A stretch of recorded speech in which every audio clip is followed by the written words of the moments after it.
Hello বন্ধুরা, আজ সবথেকে সেরা একটা বই সম্পর্কে আলোচনা করব, যেটি দি অ্যালকেমিস্ট নামে পরিচিত। এটা একটা ফেবেল ফেবেল গল্প, যেটাকে আমরা বলতে পারি এই বইয়ের সব থেকে সুন্দর একটা দিক।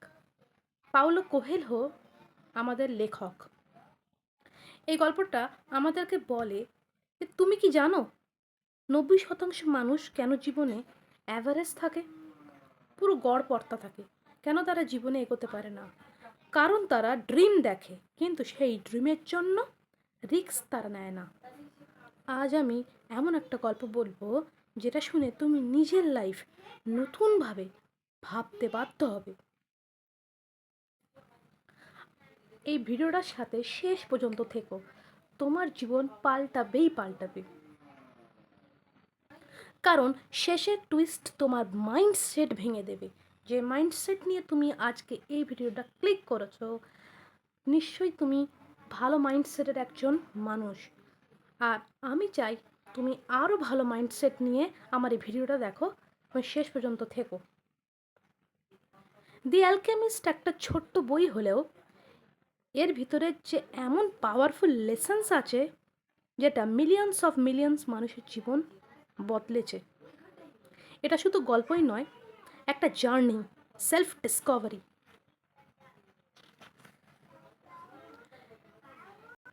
এই গল্পের প্রথমেই আমরা একটা ছেলের কথা জানবো, তার নাম স্যান্টিয়াগো। সে একটা সরল সাধারণ রাখাল ছেলে, যার জীবন simple life, no pressure, no ambition. তার কোনো বড় কোনো চিন্তাভাবনা নেই। সে ভেড়া চড়ায়, ঘুরে বেড়ায়, খুশি থাকার চেষ্টা করে। কিন্তু তার ভিতরে একটা ভয়েস খুব উগ্রভাবে তাকে নাড়া দিয়েছে। এই ভয়েসটাই তোমার ভেতরেও আছে। সে ভয়েসটা কি? স্যান্টিয়াগো একদিন একটা স্বপ্ন দেখে। সেই স্বপ্নের ভিতরে একটা স্বপ্ন বারবার তাকে রিপিটভাবে আসছে। তার স্বপ্ন, একদিন সে একটা স্বপ্ন দেখেছে, তার 2-3 দিন পর পর একটানা ওই একই স্বপ্ন বারবার আসছে। এর মানে কি বোঝাতে চাইছে সেটা স্যান্টিয়াগো বুঝতে পারে না। সেটা কি হয়, সে স্বপ্নের ভিতরে সে দেখে একটা পিরামিড, বিরাট বড় পিরামিড, সেখানে অনেক গুপ্তধন লুকানো আছে। কিন্তু সে স্বপ্নটাকে সে ইগনোর করে, নিজেকে কনভিন্স করে এটা জাস্ট একটা ড্রিম, এরকম একটা কিছু বলে যে এটা জাস্ট একটা ড্রিম, এটা বেশি মাথা ভেঙে কোনো লাভ নেই। কিন্তু সেই ড্রিমটা তাকে তাড়া করে বেড়ায়। বারবার সেই ড্রিমটা তার স্বপ্নে আবার ফিরে আসে, যেটা তোমার জন্য সত্যি একটা ইম্পর্ট্যান্ট লেসন হতে পারে। সেটা কখনো তোমাকে ছাড়বে না। একদিন সে দেখে একটা রহস্যময় বৃদ্ধ, সে তার সাথে দেখা করতে যায়। গল্পটা কিন্তু মন দিয়ে শুনবে, তোমার জীবন পাল্টাতে চলেছে। একদিন সে দেখা করে এক রহস্যময় বৃদ্ধের সাথে। সে তাকে তার হাত দেখায়, বলে যে আমি একটা স্বপ্ন দেখছি, আর আমি সেই স্বপ্নের ভিতরে একটা পিরামিড দেখতে পাচ্ছি, তার নিচে রয়েছে একটা গুপ্তধন। আপনি কি আমাকে বলতে পারবেন এই স্বপ্নটা সত্যি না মিথ্যা? আসলে কি আমি গুপ্তধন পাবো? তখন ওই ভদ্র মহিলা, জিপসি ওম্যান, তাকে বলল, যারা হাত দেখে ভবিষ্যৎবাণী করতে পারে, বললো হ্যাঁ অবশ্যই পাবে, কিন্তু 10 ভাগের মধ্যে 1 ভাগ স্বপ্নের যে সোনার কথা বলা হয়েছে, স্বর্ণ মাণিমাণিক্য, সেই 1 ভাগ গুপ্তধন আমায় দিলে আমি তোমাকে এই স্বপ্নের ব্যাখ্যা বলে দেবো। স্যান্টাগো প্রথম ভাবে, আরে টাকা পয়সা তো এমনি নিচ্ছে না, স্বপ্নের ব্যাখ্যা যদিও আমি শুনতে চাই, তাহলে এর থেকে আমাকে একটা গুপ্তধন দিতে হচ্ছে 10 ভাগের 1 ভাগ, 9 ভাগ তো আমার কাছে রয়েছে, তা আচ্ছা আমি দিয়ে দেবো। তখন সে বলে হ্যাঁ তুমি গুপ্তধন পেতে চলেছ, তুমি চলে যাও মিশরের পিরামিডে। তো সে তখন বললো শুধু এইটুকু? বললো হ্যাঁ এইটুকুই। কিন্তু ও তখন স্যান্টিয়াগো বলল আরে আমি তো জানতাম এটা, তো এটা আবার নতুন কি হলো? বলে সে চলে গেল। কিছু দূর যেতে যেতে তার সাথে দেখা হলো একটা বৃদ্ধ লোক, যে ছিল কিং অফ সালিম। সে একটা রাজা ছিল, সালেমের রাজা। সে তাকে দেখে পর বলল, তার সারা কোট জুড়ে মাণিমাণিক্য, হীরে জহরত ঠাসা ছিল। সে তাকে বলল, স্যান্টিয়াগো ফলো ইয়ার পার্সোনাল লিজেন্ড। পার্সোনাল লিজেন্ড তোমার জীবনের আসল পারপাস, তোমার জীবনের আসল উদ্দেশ্যটা কী সেটা তুমি খুঁজে বার করো। এই মোমেন্টটাই হচ্ছে এই গল্পের সব থেকে ক্রিটিক্যাল। তুমি কি হতে চাও, তুমি কেন আজকে এই পৃথিবীতে এসছো, তুমি কেন এই ইন্ডিয়াতে এসছো, অন্য কোনো দেশে কেন যাওনি, অন্য কোনো কান্ট্রিতে কেন যাওনি, কেন এই ওয়েস্ট বেঙ্গলেই হয়েছে তোমার জন্ম, আর কেনই বা এই ওয়েস্ট বেঙ্গল থেকে তুমি আর উন্নত করতে পারবে কি পারবে না, তার সমস্ত ব্যাখ্যা এই গল্পটা দেয়। তুমি তুমি যে কোনো দেশে তোমার জন্ম হোক না কেন, যে কোনো রাজ্যে তোমার জন্ম হোক না কেন, সেটা কোনো ম্যাটার করে না। তোমার স্বপ্নটাই আসল ম্যাটার করে। তুমি যদি তোমার স্বপ্নটাকে ধরে রাখতে পারো, তবে সেটাই হবে তোমার জীবন পরিবর্তনের মূল অস্ত্র। এখানেই স্যান্টিয়াগোর ডিসিশন নেয়। স্যান্টিয়াগো ডিসাইড করে সে সব কিছু ছেড়ে দেবে। ভেড়া বিক্রি করে, তার সমস্ত ভেড়াগুলোকে বিক্রি করে সে ইচ্ছা করে যে আমি এখানে বসে থাকবো না, আমি আমার স্বপ্নটাকে ফলো করব। ওর যে স্বপ্ন দেখেছিল সেই স্বপ্নটাকে ফলো করার জন্য স্যান্টিয়াগো সমস্ত ভেড়া ভেঙে দেয়। ভেঙা ভেড়ার মধ্যে অনেক 10, 20, 30টার মতো ভেড়া সে বিক্রি করে দেয়। বিক্রি করে দিয়ে সে যা টাকা পায় সেটা নিয়ে সে তার স্বপ্ন পূরণ করতে মিশরের পথে পা বাড়ায়। এখানটাই হচ্ছে আসল ক্রিটিক্যাল কোয়েশ্চেন্স, যে তুমি কি তোমার স্বপ্নকে পূরণ করার জন্য লেগে পড়েছো, নাকি স্বপ্নটাকে শুধু দেখেই রেখে দিয়েছো। স্বপ্ন পূরণ করতে গেলে তোমাকে হার্ড ওয়ার্ক করতে হবে, স্মার্ট ওয়ার্ক করতে হবে। সেটা কি তুমি করছো, নাকি শুধু স্বপ্ন দেখছো? শুধু স্বপ্ন দেখলে স্বপ্ন পূরণ হয় না, স্বপ্নকে পূরণ করতে গেলে লাগে কঠোর পরিশ্রম। এখানে আসল প্রশ্ন হলো, তুমি কি তোমার কমফোর্ট জোনের ভিতরে আছো, নাকি সেটা ভেদ করে বাইরে বেরিয়ে এসছো? স্যান্টিয়াগো কিন্তু তার কমফোর্ট জোন থেকে বাইরে বেরিয়ে এসেছিল।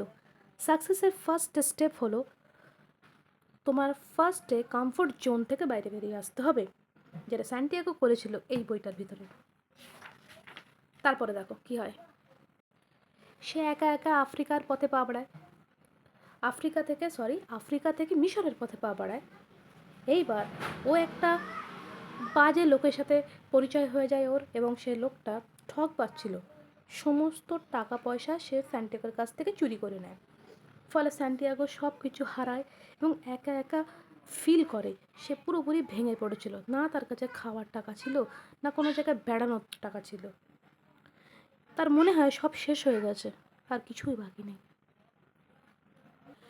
এই জায়গাটাতেই 100%-এর মধ্যে 90% মানুষ কোয়াইট করে, ছেড়ে দেয় যে আমার তো সব শেষ হয়ে গেছে, এবার আমি কি করব। কিন্তু স্যান্টিয়াগো আবার উঠে দাঁড়ায়। সে একটা কাঁচের দোকানে কাজ শুরু করতে লাগে, কাঁচ পরিষ্কার করে এবং তার বদলে সে একটু খাবার দাবার পায়। আস্তে আস্তে কিছু পয়সা গোছাতে লাগে, ধীরে ধীরে বিজনেস গ্রো করে, লোকের হয়ে কাজ করছে। হার্ড টাইমস তোমাকে ডিস্ট্রয় করতে না, ভালো করে শুনবে, হার্ড টাইম আসলে তোমাকে সেটা ডিস্ট্রয় করে না, তোমাকে আরও এগিয়ে নিয়ে যাওয়ার জন্য হার্ড টাইম আসে। হার্ড টাইম আসলে তুমি কখনো ভয় পেও না। এই গল্প আমাদেরকে শেখায় হার্ড টাইম আসলে আমাদের ভয় না পেয়ে আমাদের কঠিনভাবে লড়াই করতে হবে, এবং একটা সৈন্যের মতো লড়াই করতে হবে, একটা ভালো রাজা মতো লড়াই করতে হবে। হার্ড টাইম তোমাকে আবার নতুন করে রিবিল্ড করতে আসে। সে আবার স্যান্টিয়াগো তখন কি করে, সে আবার জার্নি শুরু করে ডিসার্টের দিকে, মরুভূমির দিকে। নতুন মানুষের সাথে পরিচয় হয়। এই যে আমরা যাত্রাপথ করছে, আমরা যখন যাত্রাপথ করি কোনো জায়গায়, আমাদের নতুন মানুষের সাথে পরিচয় হয়, নতুন অভিজ্ঞতা হয়। ঠিক তেমনই স্যান্টিয়াগোরও নতুন মানুষের সাথে নতুন অভিজ্ঞতা, নতুন একটা ইংরেজ একটা ম্যান ছিল, তার সাথে পরিচয় হয়। সে তখন বলে, জ্ঞান আগে নাকি চরিত্র আগে, নাকি আমাদের অভিজ্ঞতা আগে? এই সমস্ত প্রশ্নের উত্তর এই বইটার ভিতরে খুব সুন্দর করে দিয়েছে। যে জ্ঞান থাকতে হবে, তার সাথে অভিজ্ঞতা বেশি দরকার, জ্ঞানের থেকে বেশি অভিজ্ঞতা। যে অভিজ্ঞতার মধ্যে দিয়ে পড়েছে সেই জানে আসল জিনিসটা কি। সে রাস্তায় যাচ্ছে, আবার যাচ্ছে, কিন্তু যখন সে কাঁচের দোকানে থেমেছিল এবং ওখানটায় সে প্রথম একটা কথা কাঁচের দোকানদারকে জিজ্ঞেস করে, আপনার তো অনেক টাকা আছে, তা আপনার কি স্বপ্ন? তখন কাঁচের দোকানদার বলে, আমার একটাই স্বপ্ন, আমি একটু হজ করতে যাব, মক্কায় যাব।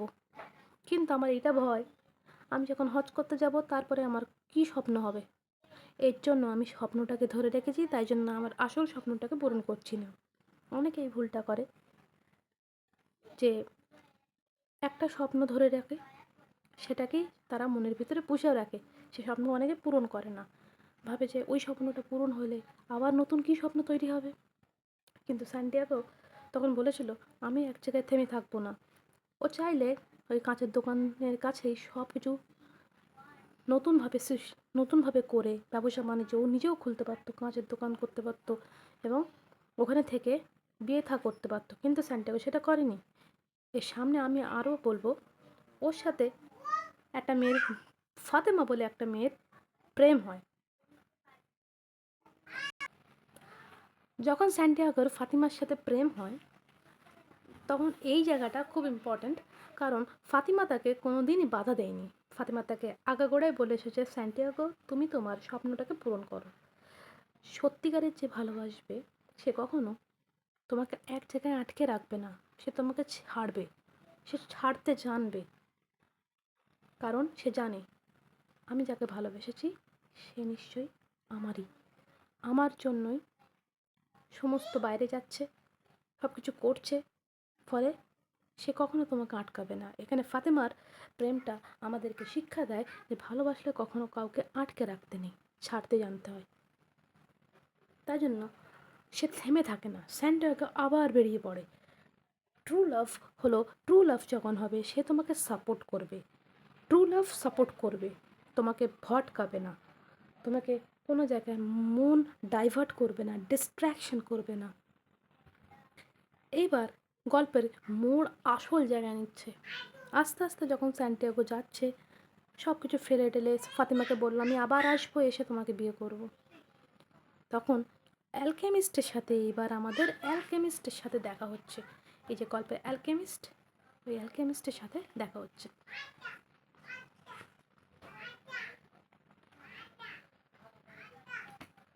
দেখো কি হয়, অ্যালকেমিস্টের সাথে যখন দেখা হচ্ছে, সে স্যান্টিয়াগোকে শিখাচ্ছে, সে স্যান্টিয়াগোকে বলছে, লিসেন টু ইয়োর হার্ট, তুমি তোমার হৃদয়ের কথা শোনো।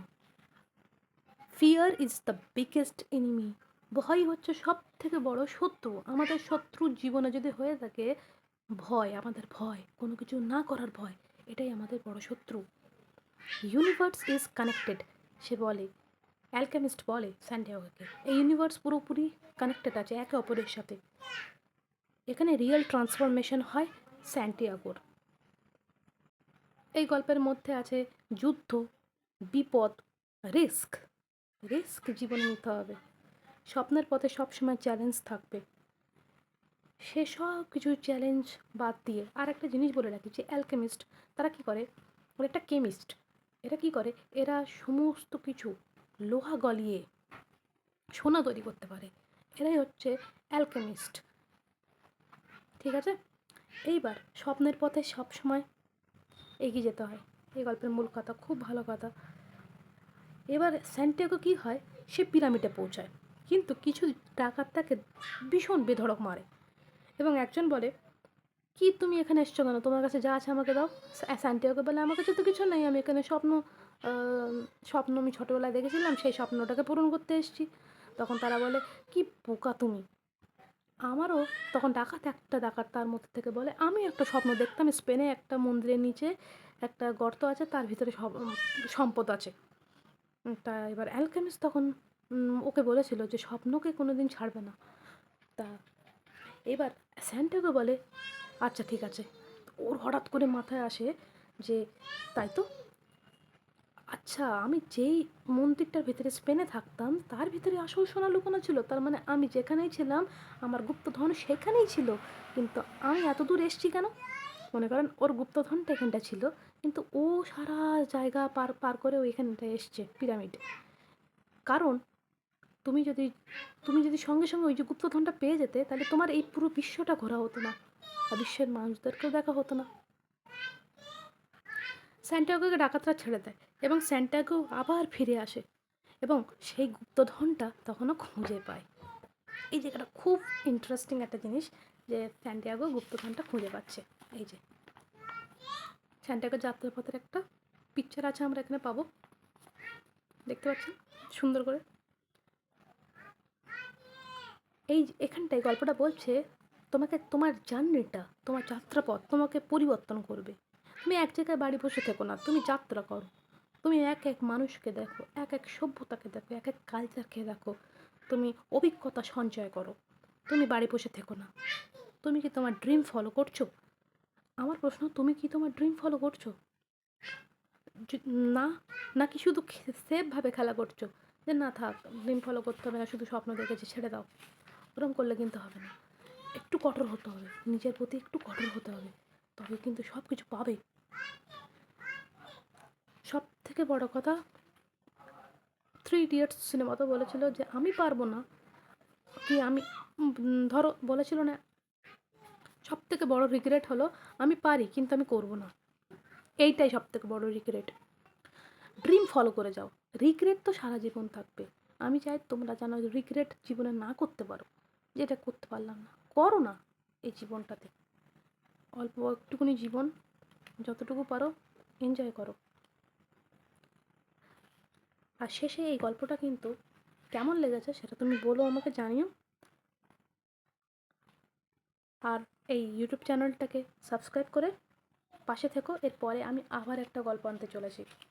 এই গল্পর বইটা তোমরা অবশ্যই কিনে পড়ো। এটা বাংলাতেও পাওয়া যায়, ইংলিশেও পাওয়া যায়। এটা আমি ইংলিশে কিনেছি, আর এর বাংলা ভার্সন আছে। এমনকি এটা ভালো করে দেখো, 65 মিলিয়ন কপিস সোল্ড। এখন তো আরও বেড়ে গেছে, এখন তো 90 ছাড়িয়ে গেছে, 90 কি 100 অ্যাভাব হয়ে গেছে। এত মিলিয়নস অফ কপিস বিক্রি হচ্ছে পুরো world wide. The alchemist, A fable about following your dream. তোমার স্বপ্নটাকে কীভাবে পূরণ করতে হয় বা ফলো করতে হয়, তার জন্য একটা নীতিকথা। পাওলো কোয়েলহো, ইনি কিন্তু এই যে রাইটার, ইনি কিন্তু দক্ষিণ আফ্রিকায় বাড়ি। এনার অনেক বই আছে, অনেক বই। এই বইটার ভিতরে ওই যে শাহরুখ খানের একটা মুভি আছে না, ওম শান্তি ওম, সেই মুভির একটা ক্লিপ কিন্তু এই বই থেকে নেওয়াই আছে।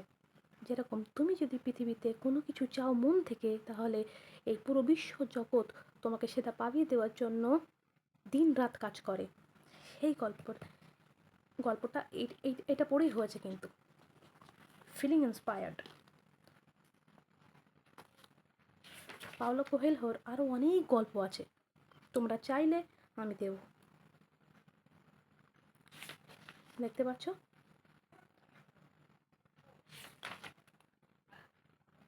এই গল্পটা এত সুন্দর একটা গল্প, যদি না বই পড়ো তাহলে উপরে পড়া হয়ে যাবে। অবশ্যই একটা বই কিনে পড়ে ফেলো। আরও লাভ স্টোরি, কি মিস্ট্রি স্টোরি, ডিটেকটিভ স্টোরির মধ্যে তোমরা যদি কিছু চাও আমি দেব। আর একটা জিনিসের জন্য সরি চাচ্ছি, আমাকে একটু সরি করো তোমরা সবাই, যে ব্যাকগ্রাউন্ডে একটু মিউজিক বেশি হয়ে গেছে, কখনো কখনো একটা দুটো মিউজিক আসছে, আওয়াজ আসছে, সেটাকে আমার ক্ষমা করো। সাবস্ক্রাইব করে বেল আইকন প্রেস করে জানিও যে তোমার ড্রিম কী।